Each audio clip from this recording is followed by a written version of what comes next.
ATV news मध्ये आपले स्वागत आहे। आपण पाहत आहात आदिवासी न्यूज वार्ता मध्ये परिसरातील क्रीडा, शैक्षणिक, राजकीय व इतरही घडामोडी।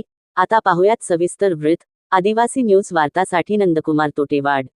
हिमायतनगर शहरातून गेलेल्या राष्ट्रीय महामार्गावरील उड्डाणपुलाचे काम गेल्या काही वर्षापासून रखडले असून त्यामुळे तहसील कार्यालय, भोकर, नांदेड शहर तसेच ग्रामीण भागाकडे जाणाऱ्या मुख्य रस्त्यांची अक्षरशः दुरावस्था झाली आहे। अर्धवट राहिलेल्या रस्त्यावर सध्या मोठ्या प्रमाणात खड्डे पडले असून उडणाऱ्या धुळीमुळे परिसरात धुळीचे साम्राज्य पसरले आहे। या खड्डेमय रस्त्यावरून वाहन जाताना वाहनधारकांना जीव मुठीत धरून प्रवास करावा लागत असून अनेक वेळा दुचाकीस्वार अडखळून पडण्याच्या घटना घडत आहेत। पावसाळ्यात या मार्गावर चिखलाचे साम्राज्य तर उन्हाळ्यात धुळीमुळे डोळे, श्वसनाचे आजार आणि वाहनांचे नुकसान होत असल्याने नागरिक, व्यापारी, शेतकरी व प्रवासी वर्ग प्रचंड त्रस्त झाला आहे।